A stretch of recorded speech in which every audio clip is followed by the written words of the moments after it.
Have you ever heard the legend of the haunted deck? It's a haunted pack of playing cards. I'm going to try to recreate that for you right now. All I need you to do is select one of these cards. Go ahead and just touch one. This one. Alright? Remember that card. I don't need to look at it. I'm going to put it into the pack. And I want you to watch what the pack does.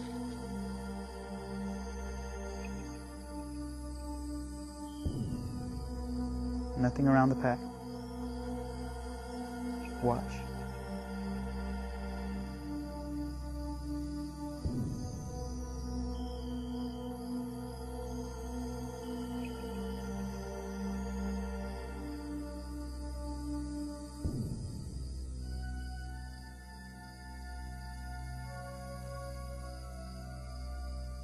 One card is pushed out on its own.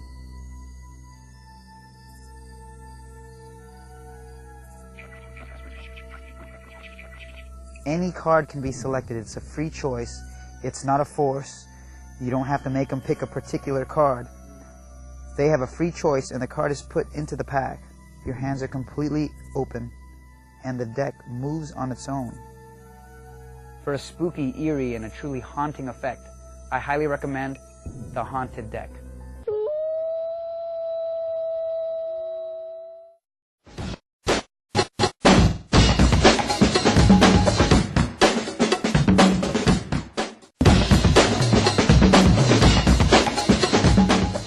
This is the explanation for the Haunted Deck. You're going to need a few things to get started. You're going to need a regular pack of playing cards, and you're going to need something called transparent nylon thread. You can get this at your local fabric store or arts and crafts store. It's readily available to you. So get yourself some of that. And you're going to need a sewing needle like this.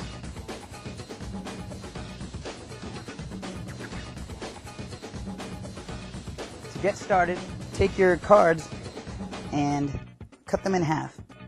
So you've got 52 cards here, or excuse me, 26 here and 26 here. And as you can see, I've already prepared the bottom half of my pack of playing cards. The top half stays ungaffed. There's nothing altered about those cards. Nothing has changed. So take one of your playing cards and you're going to want to put a hole in it like this. What you're going to want to do is put a hole in each card, and that thread is going to run through the entire half of the deck. Each card with a hole in it. Now this is very easy to do. All you need is that needle. So let's just say this is the bottom half of the pack. What I do is, on a bicycle deck, I find the middle of the card, which is right in between the two angels.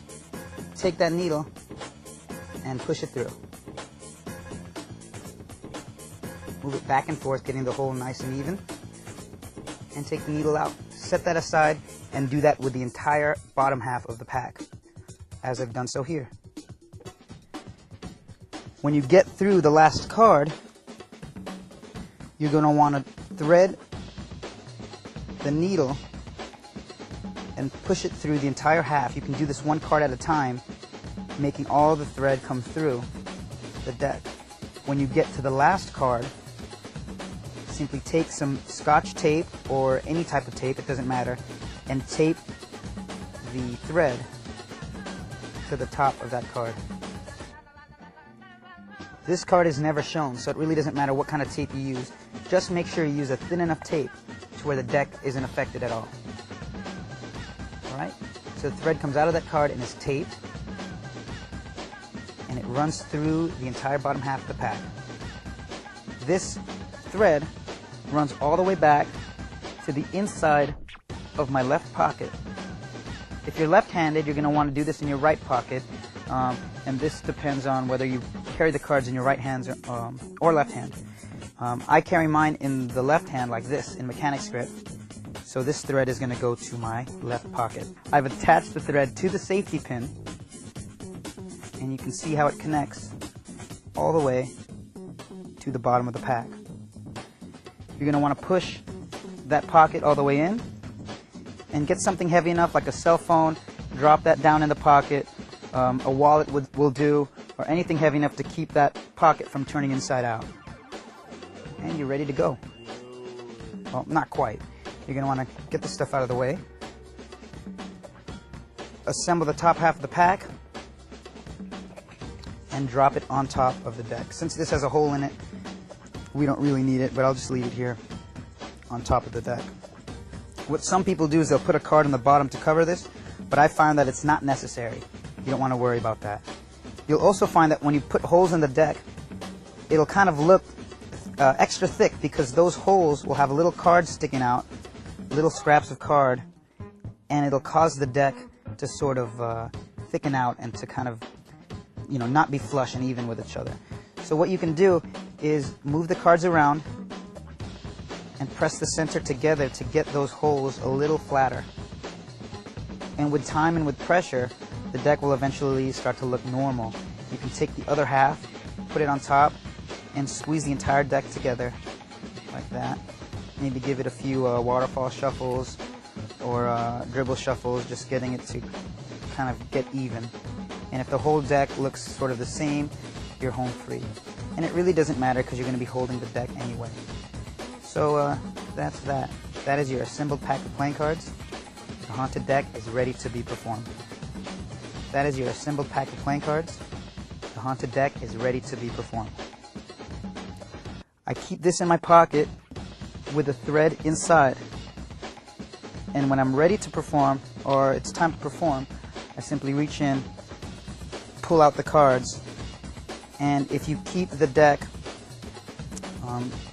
sort of in front of your leg, you can hide the thread with the hand. And I use the middle and third finger to come in and pinch the thread in between. That's where the thread is running. In between the middle and third finger, and then it runs under my arm. So the deck comes out, and you extend it forward, hiding the thread under the arm, and that thread runs to the pocket. If you're sitting down, it's perfect because that thread will sit right under the arm, and you won't have to worry about flashing at all. If you're standing up, make sure the person in front of you that you're performing for is at a nice angle so you don't flash that thread. Turn a little bit inward if you need to cover that thread from view. If you're performing for several people, have them come sit down, and you can kind of prop your leg as you're sitting. Prop that thread right over the leg, and it covers everything. Now, when you come forward, you can spread the cards out and invite your spectator to select a card. For explanation purposes, I'll just do 2 cards. You can do up to 3 cards. I prefer only 1. Just 1, because my style of performing, you don't need to do it twice or 3 times. Just do it once, and you'll see how powerful it is. It stands alone by itself. So, invite your spectator to select the card. If you're feeling risky, go ahead and let them take 2. And just don't spread too far to where they're going to see that the tape. And even if they do, you can spread, letting the thread kind of go throughout the pack. And that's all connected. This is the bottom half, the gimmick portion. Make sure that all the slack is taken up by extending the deck forward or away from you. Take the first card back, and you can riffle the deck this way. When you get past your tape portion, which is the bottom half, you can take the card and push it all the way into the pack. But as you do so, you're going to want to move your hand toward your body. That way, there's more slack, and the thread can get taken by that card. So this is what's happening. The thread is running around that card. Okay. It's kind of squared up. You can kind of dribble the cards if you want. Now take your next card. Dribble down with the pinky, or riffle down with the pinky here, or just have them stick the card into the bottom half from the side. Once again, bringing the cards toward yourself. Now, if you're just doing 1 card, you can go in through the front or the side or this side. I prefer from the side, it looks cooler. But with 2 different cards, you can get 2 different effects. Because 1 card's in the front, 1 card's in the side. So basically, you have the string running up through the deck, around a card, and then around a card, and then back up to the middle of the deck. To make the cards mysteriously come out of the pack, all you have to do is hold the deck in your hand here. This thread is running between the middle and third finger, under the arm. Extend the fingers this way, and move the hand toward your spectator. You can actually move toward the spectator, and you're doing a combination of two things. You're moving the hand forward, and you're also moving your hips back just a little bit. That'll get one card to come out of the pack.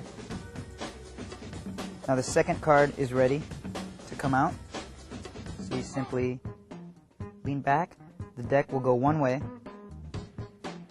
It'll stop, and then you can use your other hand to make it look like the deck is going back, leaving that card that they selected sticking out.